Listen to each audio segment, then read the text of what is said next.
ڕۆشنای قورئان لە مانگی ڕەمەزان. أعوذ بالله من الشيطان الرجيم. فلا أقسم بمواقع النجوم. جا سوێن بە شوێنی ئەستێرەکان کە هەر کات و سات لە شوێنێکدا کە بۆیان دیاری کراوە. دیارە ئەمە سوێندی خودای گەورەیە کە دەسەڵاتی خۆی پیشان دەدات. جا هیچ کەسێک مافی ئەوەی نییە خۆی بە پەروەردگار بەراورد بکات و سوێن بە جگە لە پەروەردگار بخوات.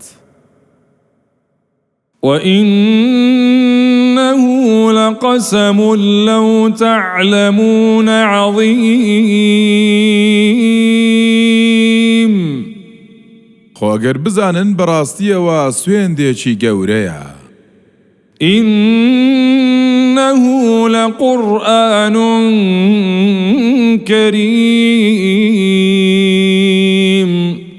بێگومان ئەوە قورئانێکی بەڕێزە.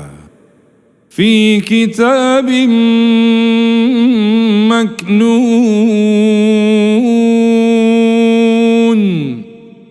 لەناو پڕاوێکی پارێزرا و شاراوەدایە کە لەوح المەحفوظە. لا يمسه إلا المطهرون. کە جگە لە فریشتەکان هیچ کەسێکی تر لەو پڕاوە شاراوە نزیک نەبووتەوە. کەوابوو بێ باوەڕان درۆ دەکەن کە دەڵێن ئەم قورئانە قسەی هەڵبەستراوی موحەممەدە و جادوویەکە کە شەیتانەکان بەگوێیدا دەیچپێنن. وان نییە بەڵکو ئەم قورئانە تنزيل من رب العالمين. ئەم قورئانە ڕەوانەکراوێکە لەلایەن پەروەردگاری جیهانیانەوە. أفبهذا الحديث أنتم مدهنون. دەی ئایا ئێوە بە جۆرێک لە بەرامبەر ئەم قورئانە ڕەفتار دەکەن کە گوایە بەڕاستی نازانن، جا بە چاوێکی سووکەوە تەماشای دەکەن و گرنگی پێنادەن. وتجعلون رزقكم أنكم تكذبون. وهەموو بەهرێک کە دەبووە لە قورئان وەری بگرن هەر بووە هۆیەوەی کە باوەڕی پێ نەکەن و ئیتر هیچ کەڵکی ترتان لەو قورئانە وەرنەگرت. فلولا إذا بلغت الحلقوم. جاوا بۆ ئەو کاتەیە کە گیان دەگاتە قورگ و کاتی دەرچوونی نزیک بۆتەوە. وأنتم حينئذ تنظرون. وێوەش لەو کاتەدا خەریکن تەماشای دەکەن و ناڕەحەتن بۆی. ونحن أقرب إليه منكم ولكن لا تبصرون. خۆ هەرچی ئەمە لەو کاتەدا لێوە نزیکترین بەو کەسە بەڵام ئێوە نایبینن. فلولا إن كنتم غير مدينين. دەی ئەگەر پێتان وایە کە لێپرسینەوە و پاداشت و سزایەک نییە بۆتان، ترجعونها إن كنتم صادقين.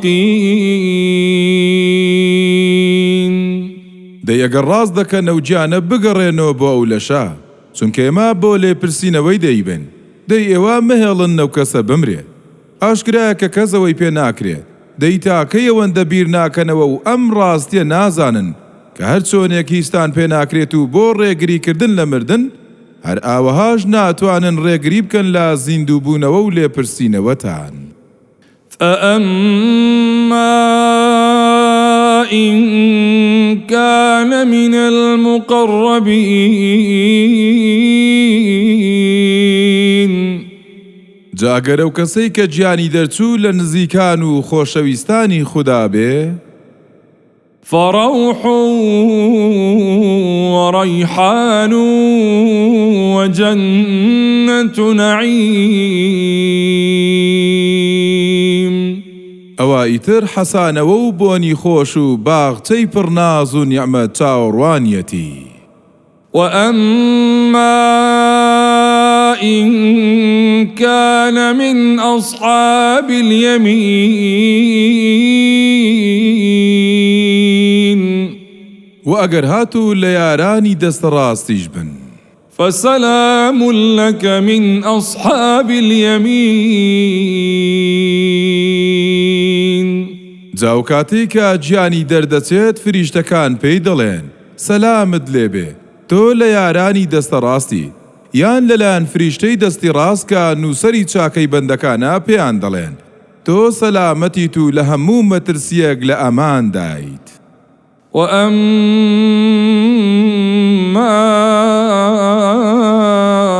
إن كان من المكذبين الضالين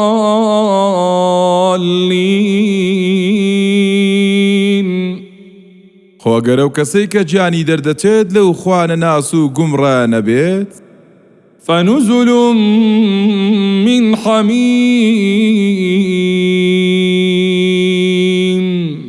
ئەوە میوانداری دەکرێت بە ئاوی داغکراو وتصلية جحيم ئەوسا فڕە دەدرێتە دۆزەخەوە و دەبرژێندرێت. إن هذا لهو حق اليقين بێگومانم بەسەراتە هەر ڕاستیەکی حاشا هەڵنەگرا. فسبح باسم ربك العظيم